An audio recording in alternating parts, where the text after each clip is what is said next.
It's Wednesday here on Dom's Corner, and I appreciate you guys joining me. I am your host, Dom Martino, as always, and thank you very much for joining. We're going to talk about this Kick-Ass 2 here, and this one is different than the first because this was directed by Jeff Wadlow as opposed to the first, which was directed by Matthew Vaughn, which is an interesting switch. I haven't seen enough of Jeff Wadlow's movies to really have an full opinion on him as a filmmaker, so can't really speak to that. I saw his movie Never Back Down, and other than that, I haven't really seen anything else. So, it will be interesting to see, or it will be interesting to see the consensus on him if you guys leave some feedback down in the comments below. Because, again, I don't really know a lot about him myself other than that movie Never Back Down, which I remember liking when I saw it. And I know that there's a lot of people that think that Jeff Wadlow is a not-so-great director. So there's that. Moving into this movie, I remember seeing this back when it came out in the drive-in, and I don't know if it's the drive-in effect, but I remember thinking that this film was amazing. And I remember I watched it quite a bit, like when it first came out, and I got it on Blu-ray and all. But lately I haven't seen it all that much, so it was really interesting to revisit it. And upon revisit, I gotta say, I didn't like it as much. And I'll talk about that a little bit here. And one of the things I remember it being was just like this incredible action movie, and it still kind of is, but I'll get into all this too. But I also remember liking it more than I liked the first Kick-Ass film, and I definitely don't feel that way now, which is interesting. So yeah, this is the first time I've seen it in years, so we'll get right into this movie. At the beginning, you got Dave and Mindy, and Mindy is gonna shoot at Dave, which I actually really like this opening still, till this day. Mindy's gonna shoot at him, kind of like Big Daddy did with Mindy in the first Kick-Ass, and except this time Dave's getting shot by the bullet, and he's hesitant about it, and I thought that this played really well for humor. I thought Mindy and Dave's chemistry was very good here. I think that the two of them work really well, both actors, Aaron Taylor Johnson and Chloe Grace Moretz, just as well as they did in the first film. And I think that there's a lot of consistency with their characters. Anyway, so we're getting into that, and then Dave kind of talks about how he's just been incredibly bored ever since he's kind of hung up the costume and not been Kick-Ass anymore. So there's that as well, which you kind of feel for him, because in the first film he was kind of just the guy trying to do the right thing, and I do like that they kept him narrating the story for this one. And he's kind of talking about what Mindy does, and Mindy hacks into the computer system when she goes to high school and makes it look like she has perfect attendance. Which you're kind of like, okay, and it is a film and a movie, and I get that and all, but you do kind of question that, because you're like, well, when I went to school, or this is what I was thinking back when I went to school, they always kind of, took attendance at the beginning of class, and this apparently they don't do that at this high school, because they don't realize that Mindy just hasn't been showing up every day to school. So whatever, it's a movie, I'll deal with it, but it still, to me, takes away from kind of the grounded reality that the first Kick-Ass film had, right? So you got that going. Anyway, and then we're moving into Chris D'Amico's kind of storyline, and He's looking for vengeance after Kick-Ass blew up his dad with the bazooka, which cracks me up. And I gotta say, there's something different about Chris D'Amico in this movie. It just seemed, I guess you could buy into it, but it just something about his character just seemed inconsistent with the first film. But I still think that for what they were going for, like Chris Mintz-Plasse still did a really good job as his character. He actually gives a brilliant performance in the movie, and so he wants vengeance for his dad. He wants to get at Kick Ass, which is a very big switch from his character in the first film. But also we haven't seen that. I guess this is the aftermath for Kick Ass killing his father. Anyway, so they're in this house and he's yelling at his mom. His mom is delusional about Kick-Ass killing the dad. So this movie just seems like very rushed to kill off Chris D'Amico's mother, so that way they can just kind of have Chris become the villain on his own, and so she goes in the tanning bed and he kicks the tanning bed because he's so pissed off, and then the tanning bed just explodes and kills his mom, and I don't think it's something he wanted to do because after that he just goes mommy after he kills her. So kills his own mom. How he got away with doing that, I don't know. I mean, it was an accident, don't get me wrong, but it doesn't really go into how he got away with doing that. Um, which I don't take big issue with. It's a movie again. It just felt so rushed to kill that character off, so they can get him on a new track. This movie, it's all about in the beginning. It's all about taking a different direction with the kick-ass storyline. But and then in some ends, it just kind of ends up back at square one too, because we get Dave kind of talks Mindy into training him, and what they do is they just start training together, and you actually these training scenes are actually a lot of fun between the two actors. I think they play them very very well. I like that kind of the element of fun they put into it, and it was it's almost like a different kind of fun that you have than what you have in the first movie, but you really it really makes you feel camaraderie between Mindy and Dave, and I really enjoyed that about it. So you have that going for you, and that's a lot of fun to watch. Um, excuse me. So you have that, and then you got Chris D'Amico's Butler, who's played by John Leguizamo, who can sometimes be really bad in movies, and he's not bad in this movie at all. He's just um not present for a lot of it, but that's okay.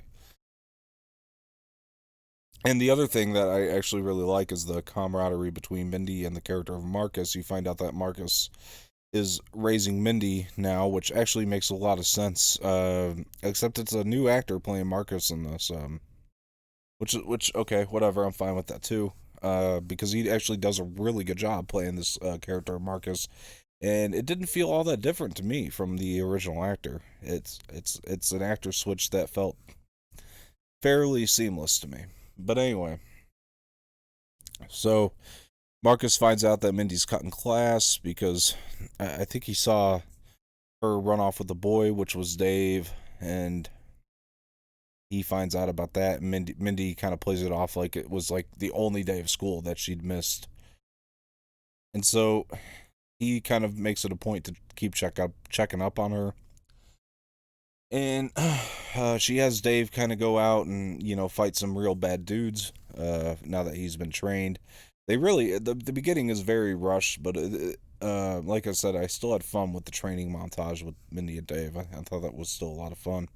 The beginning feels very rushed, like Dave's already trained, and that's just kind of what sets up our story. So she has Dave go out there and kind of provoke a fight with some bad dudes, and the action here in this fight is actually really really good. Talked a lot for the review in the first one about how the action I remember it being more like stylized and a lot better than and I think it's because in the second one it definitely is a little more stylized, and I actually really like the way the action's shot, especially in the scene um, where you can actually see Aaron Taylor Johnson doing a lot of his own stunts as Kick Ass, and he's doing a really great job here, but then he starts to get his ass kicked again. And then Mindy kind of comes in and saves the day. She's in her hit girl outfit, which was badass as hell. And she starts kicking a lot of ass, and it's pretty brutal, and I loved it. I liked when she stabbed this blade through this dude's foot. I thought that was pretty tight. And she's just kicking a lot of ass. And then she gets a call from Marcus, and Marcus says that he's coming home, and he's checking up on her because he thinks she's skipping school.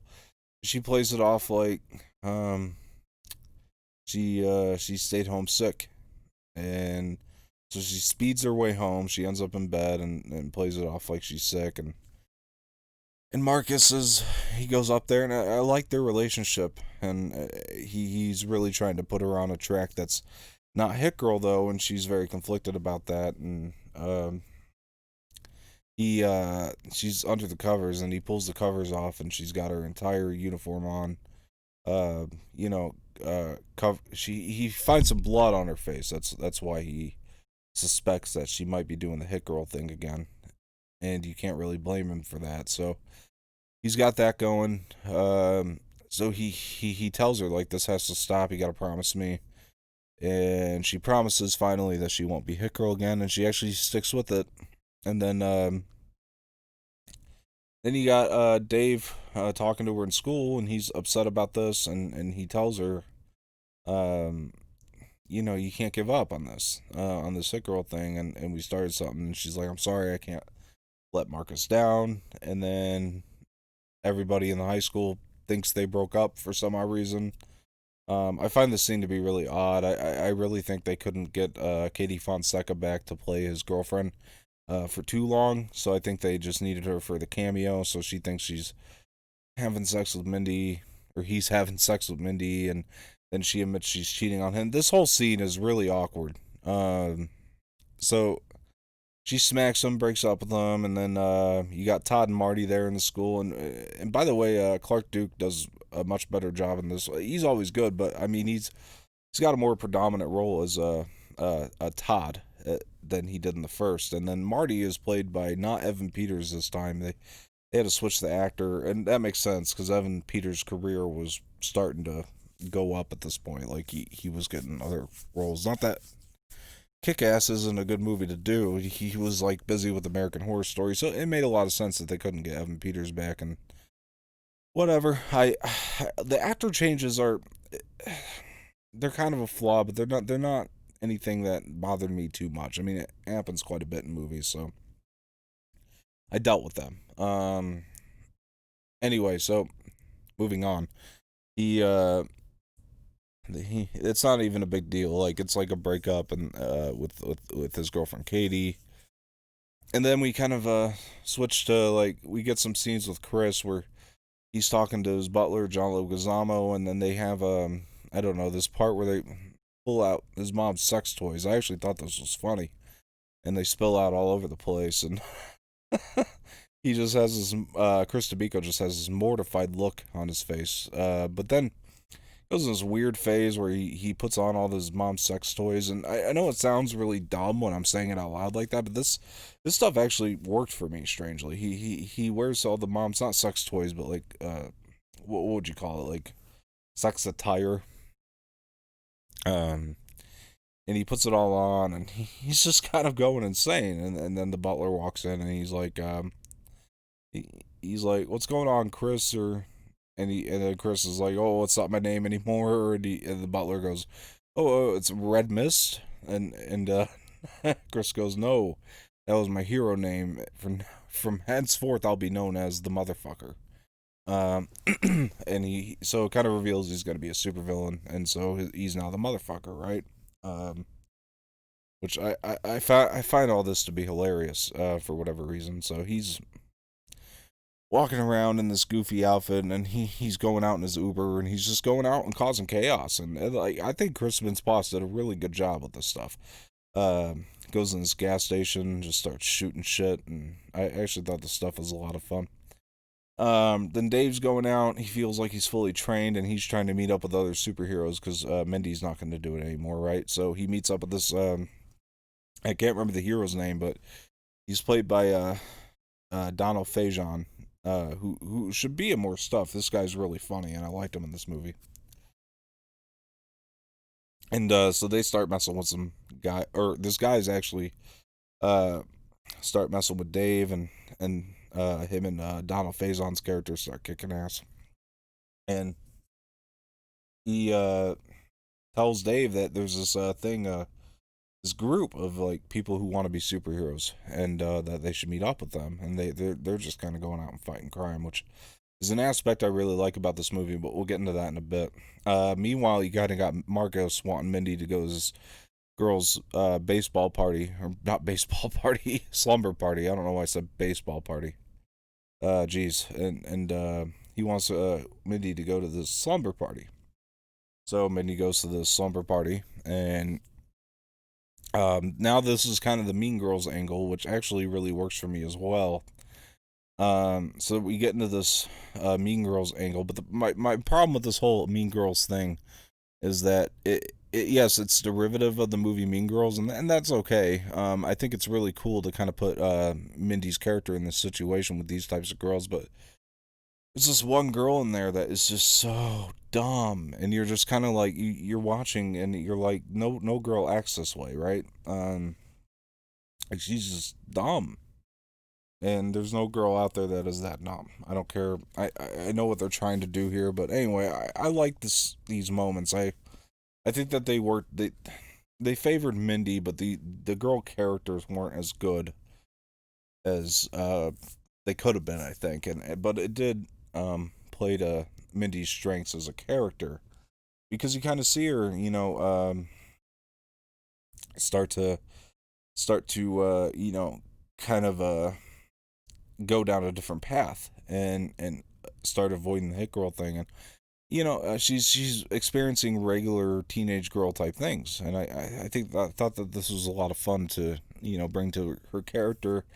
Then there's this part where they play her this music video where she apparently has, I don't know, has like an orgasm or something when she's watching it, which I found that to be odd, but I understood what the movie was trying to do with that. Um, I guess, but it still was.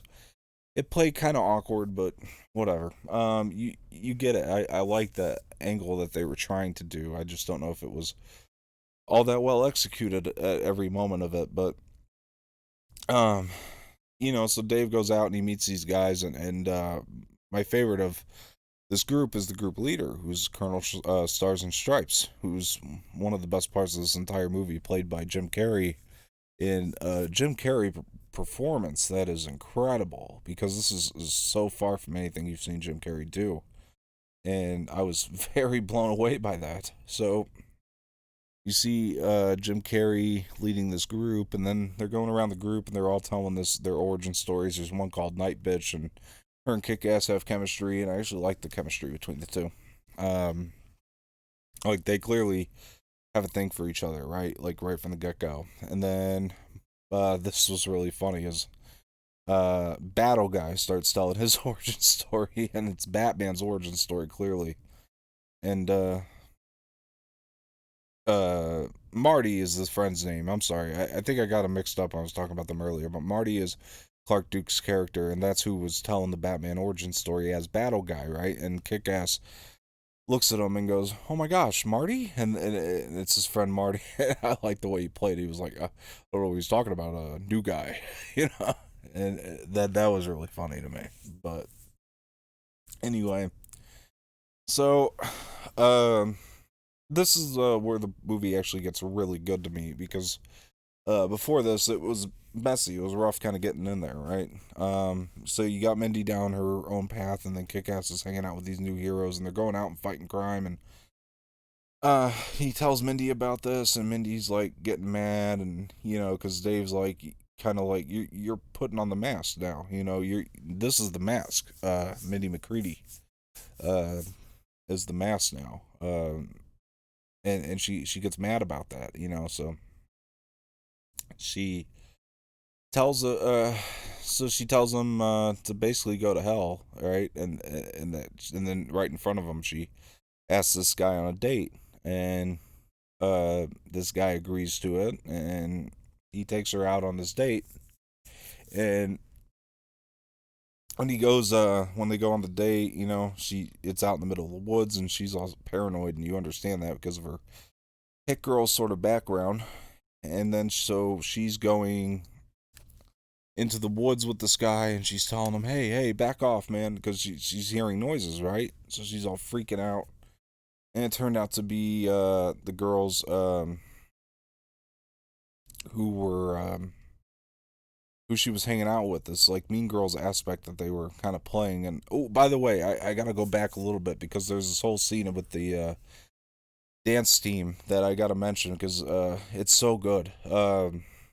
This girl's auditioning for the dance team, and this is why she gets jealous of Mindy because she's auditioning for this dance team, and basically what happens is this dance team is she's really good. She said that she paid like the coach, her mom paid the coach to make her varsity or something like that, and she said that she would get Mindy in. But what Mindy ends up doing in her audition, so she doesn't look like a complete idiot, is she puts on this entire like she imagines herself like fighting these ninjas. So she's remembering her training, and they kind of like the way it's all edited together actually looks really amazing, and it's one of the better scenes in the movie. So you got that. Anyway, moving on. So we'll go back to this date. So she goes on this date, and she's all uh turns out that they set her up, and something they called it like date ditch or something like that. So that's kind of where we get into the Mean Girls type aspect of it. It really is a lot like the movie Mean Girls, like a lot of the stuff that played there plays here with Mindy's whole story. So Mindy's actually really, really hurt by this, and it really humanizes the character, I think. So she sneaks into Dave's house, and she tells Dave what the girls did to her, and Dave's like, "You're a hit girl, beat them at their own game."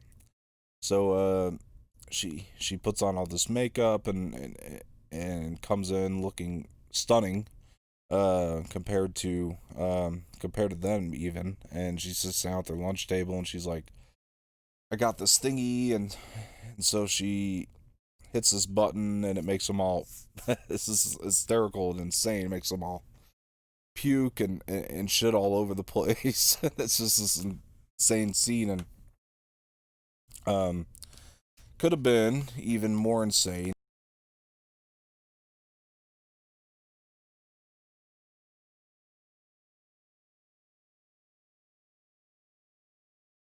$1,000 jetpacks and shit, so you kind of buy this, you would have something like that um at the warehouse where her and Dave were training initially.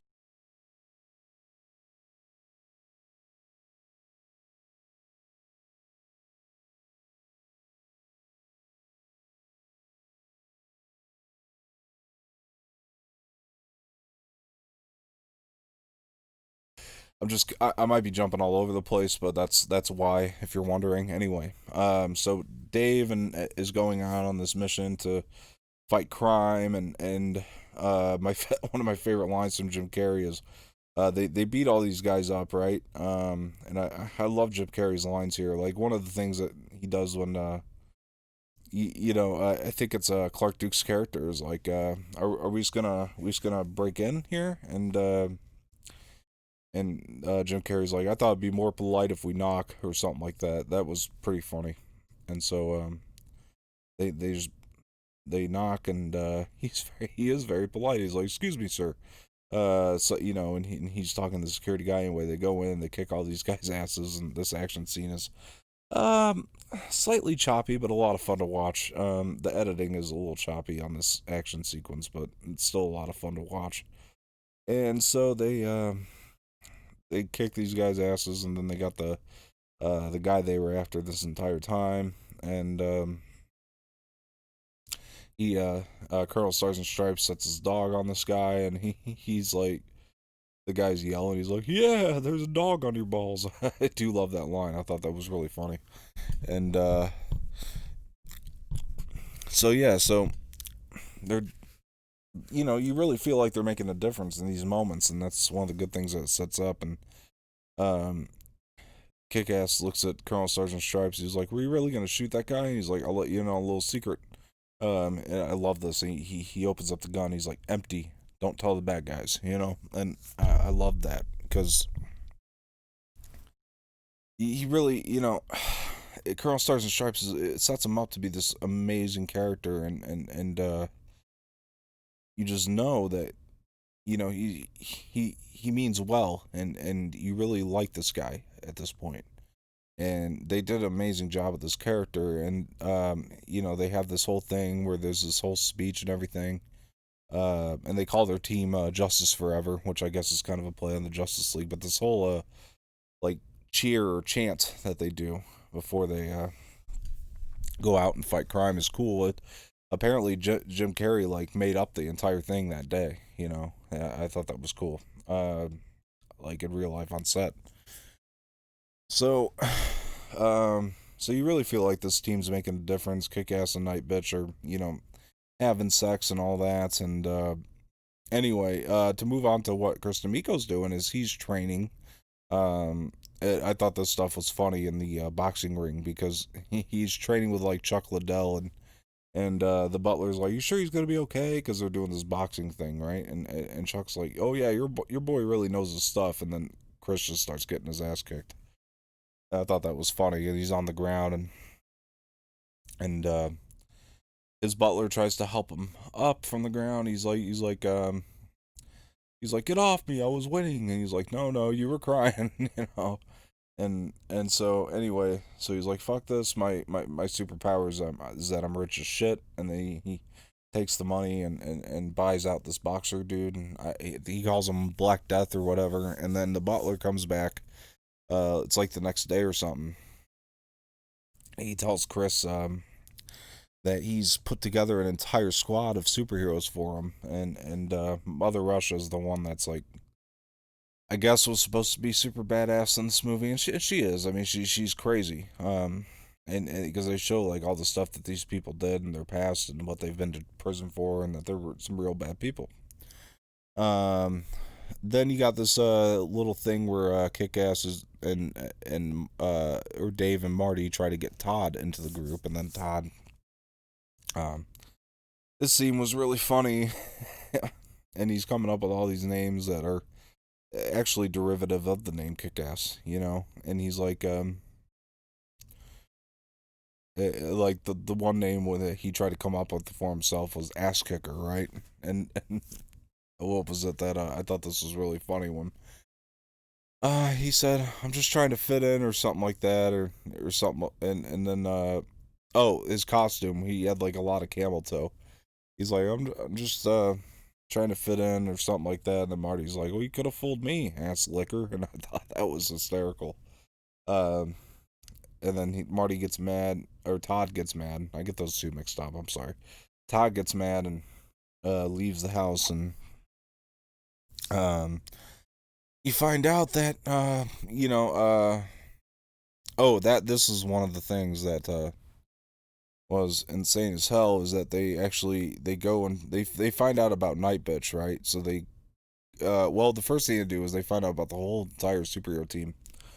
So Chris D'Amico, or the motherfucker, takes his superhero team, and he goes and they kill Colonel Stars and Stripes, right? And then the team finds out about it, and um um or Dave's team finds out about it, and they're all pretty upset, and they're trying to like find out who in the hell did this, and then they can't. They're trying to track the phones, and they can't. The IP address is like masked or something like that. Um, so then the next thing that they do is that was the thing. They spared the dog's life, which I thought was really funny when they went to go kill Colonel Stars and Stripes, and because they were gonna kill the dog, and Mother Russia was, and Chris goes, "The dog? Are you serious? No, don't kill the dog." I thought that was crazy. There was like a little sense of humanity left in Chris D'Amico at this point. Anyway, so the next thing they do is they actually go and they find out Night Bitch, or her real identity, and they go and they actually go to they basically they beat her up and rape her and all this stuff, and it's crazy. Then they're like blowing up these cop cars. I mean, they're really this team is really causing some destruction. Oh, the one thing I forgot at big moment for Chris is he goes into the prison to see his uncle because his uncle requests his presence, right? So the butler takes him to the prison, and his uncle's like, you gotta forget about Kick-Ass. Like, this is not evil, you know. You're being dumb and you're causing too much destruction. And the Chris goes, he's not having it, right? And then the uncle's like, let me show you what evil, real evil looks like. And he has Chris call his butler, and then he hears like the gurgling because the butler gets stabbed in the neck, you know, right at that point. I thought that was insane. So, and yeah, Chris Mintz-Plasse does a really good job right here. And he's just looking at his uncle. He's just like, "Thank you, I needed that," you know. And then that was like the big turn.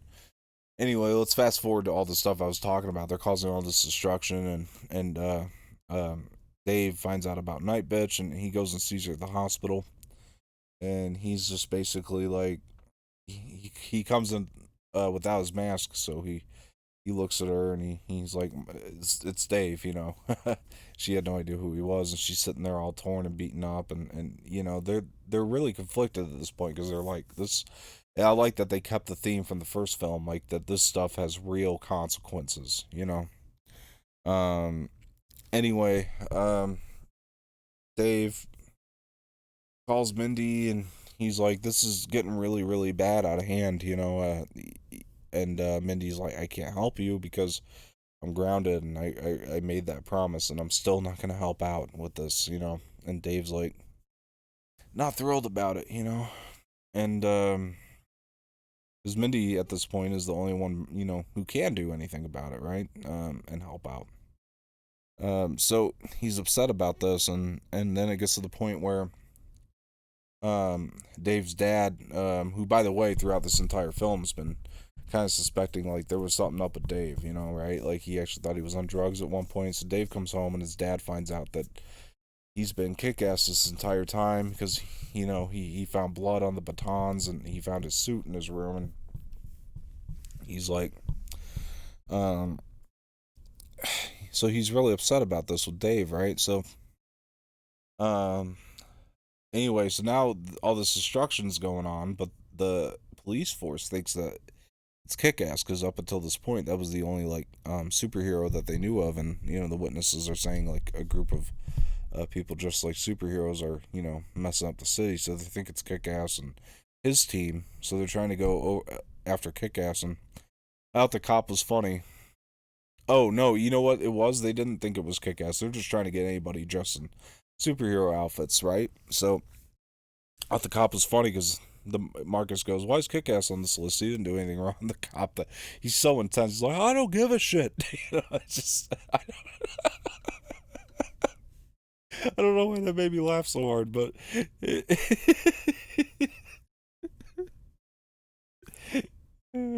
it's like this actor's great. His intensity is incredible. His his whole "I don't give a shit." Sorry.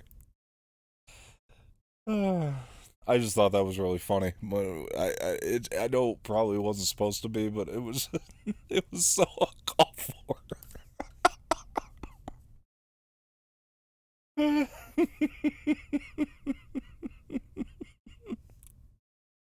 Why's Kick-Ass on this? I don't give a shit. I'm sorry. Anyway, I gotta move on. So, the cops all mad, and yeah, they're really just gonna go after anybody who has a um superhero outfit on, right?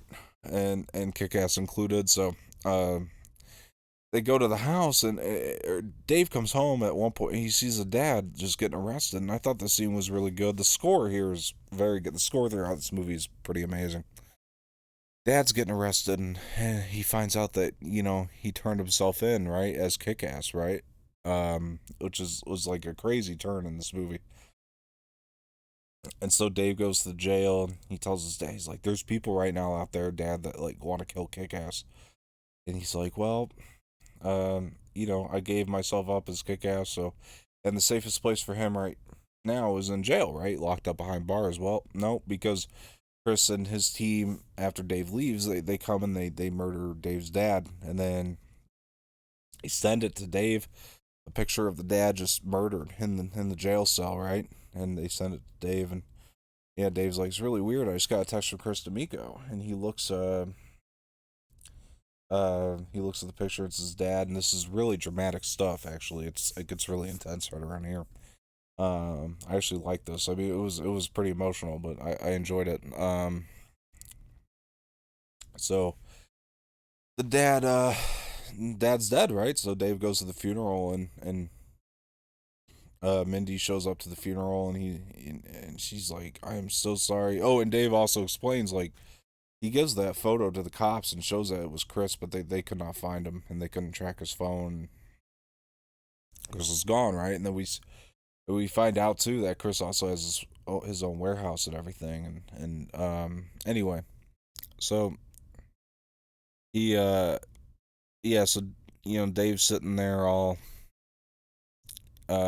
pretty much like he's upset, and he tells his dad, he says, like, "My dad gave me nothing but good life." The last thing I told him when they got into that argument, when he was, the dad was snooping around his room, the last thing I told him is, uh, I can't remember exactly what it was, but it was like that he didn't have a real life or something like that. Or anyway, it wasn't good. So, uh, that was it's real dramatic stuff. Then Mindy shows up to the funeral with Marcus, and Mindy goes over to Dave, and she's like, "I'm so sorry. You mad at me for not helping?" And he's like, "No, you took the mask off, and if I had, my dad would be alive."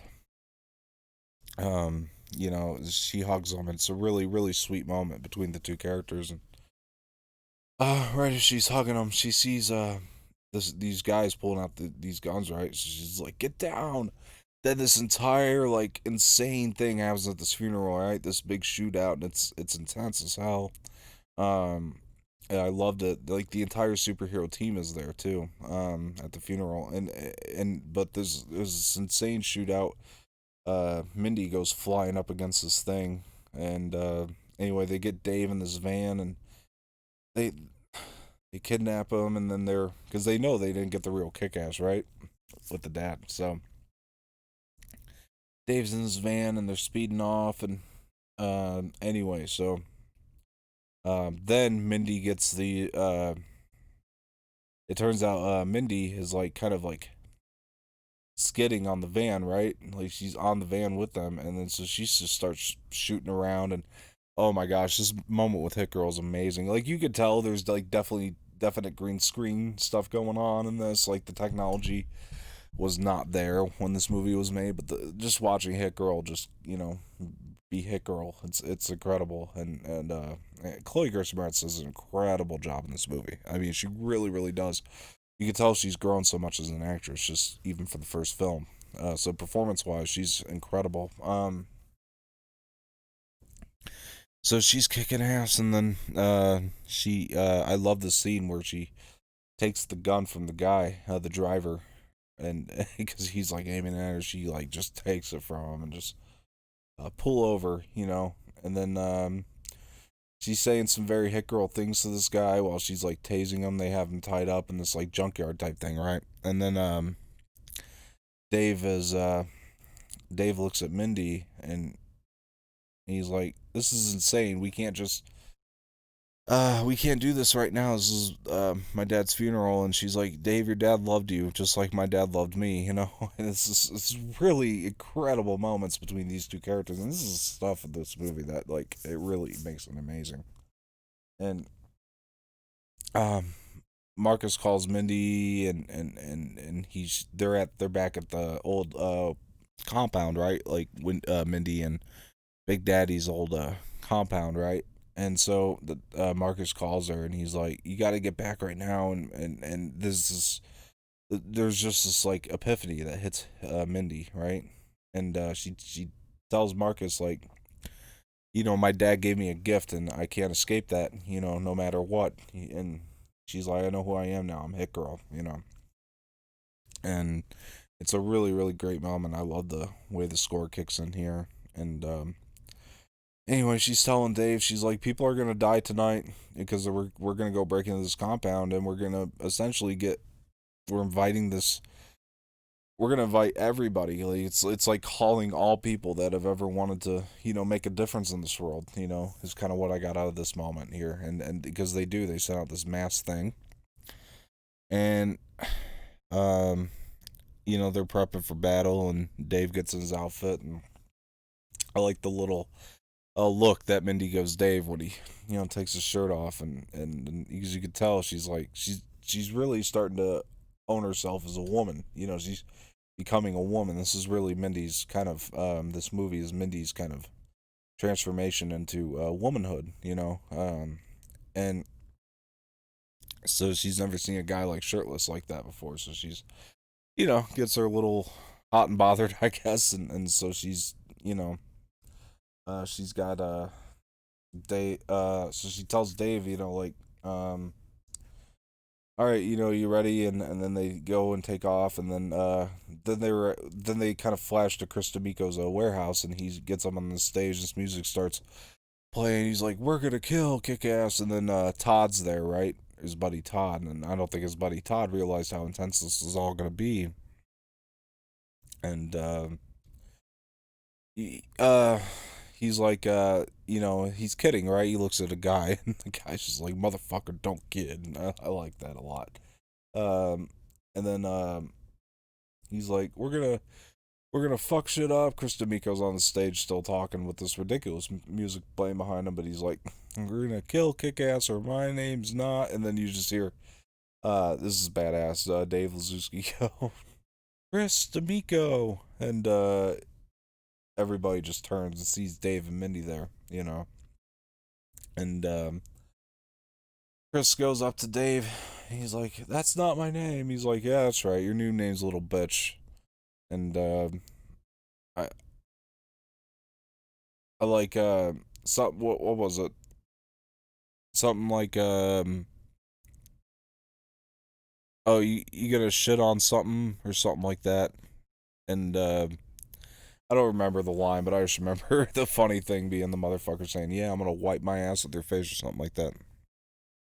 Anyway, so he's like, "You think you two are gonna take down this entire warehouse?" And then Mindy's like, "No, that's why we brought our friends." And they turn. The gives me goosebumps actually in this moment.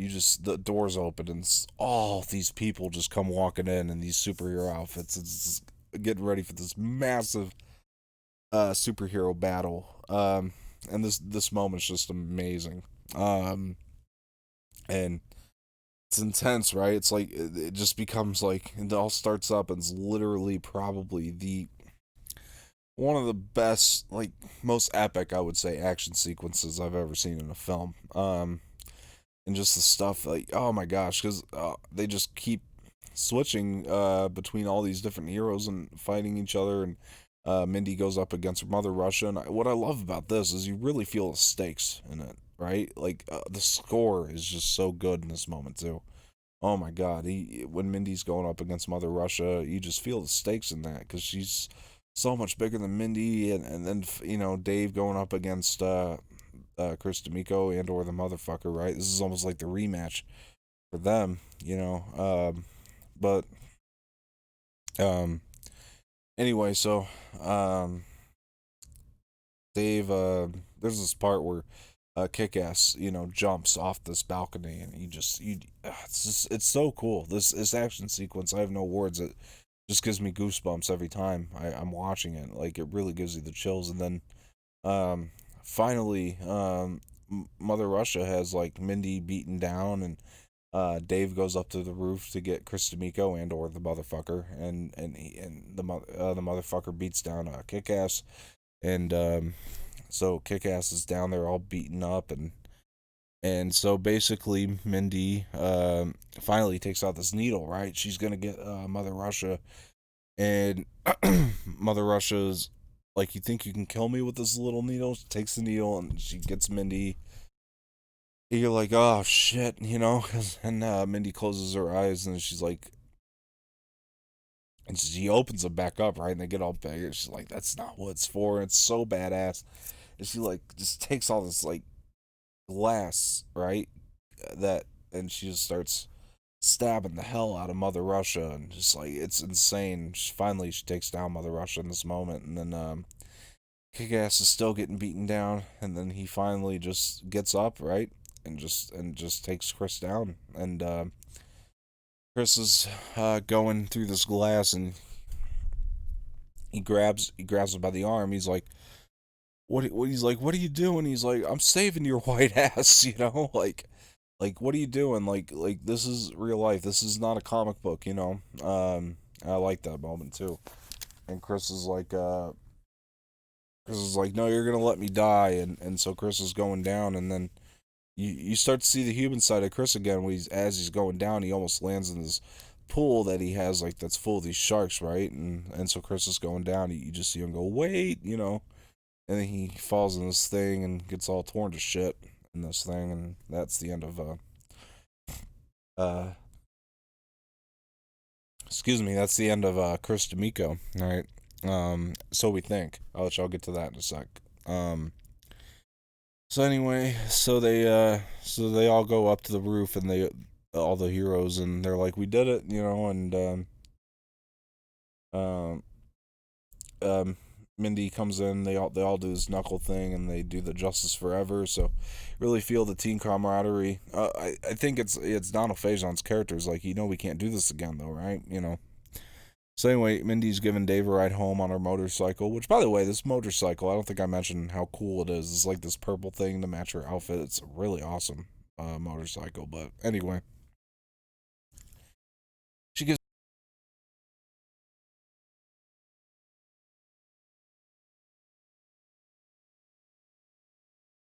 keep doing this to Marcus, and um, you're just like in this moment, you're just kind of like, oh my god. So she takes Dave and she gives him a kiss, all right, and they kiss, and it just I like that. I actually thought that made a lot of sense, and especially with the chemistry that they were building up with these two characters, um, and it made sense for Mindy's character too because she's never really been able to experience that, and here she is just leaving New York, and yeah, I thought it was just a real sweet moment. She looks at him, she's like, "Be nicer, or I'll rip your tongue out of your ass," or something like that. And she leaves him, and he's see her leaving, and I think Dave says something like that was the moment I knew where my life was going.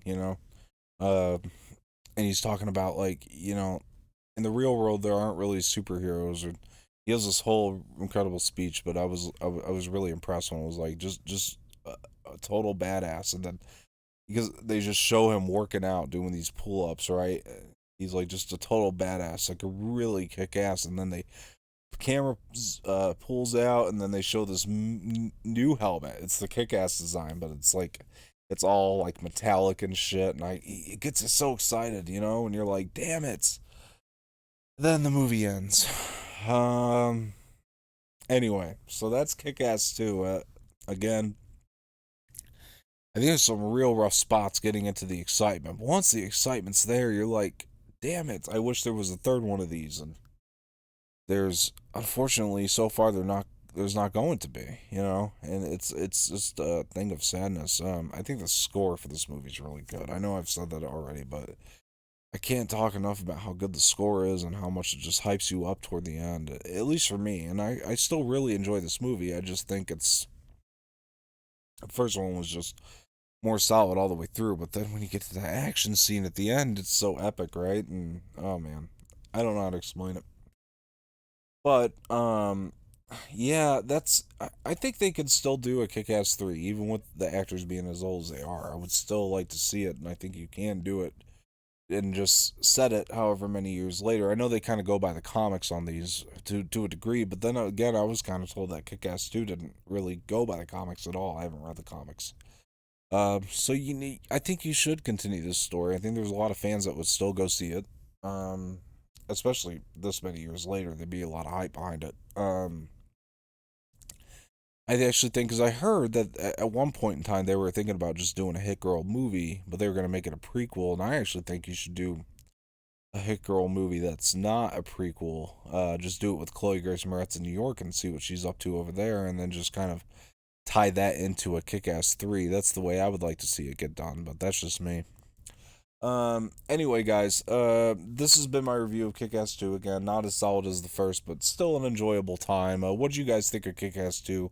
Leave that in the comments below. And I've been Don Martino once again. Please like this video, hit that subscribe button, leave some comments in the feedback section. That's always much appreciated. Thank you for tuning in to this Wednesday episode of Dom's Corner, where we always kind of take a deep dive into a movie that's been pre-released before. And I had a lot of fun watching Kick-Ass 2, even though I don't like it as much as I remembered liking it. But I still had a lot of fun with it, and this is fun to talk about. I'll be leaving my social media, my Twitter and Instagram, in the description below, so be sure to follow me there as well. Once again, I've been Don Martino, guys, and I will see you guys on Saturday. Thank you for tuning in.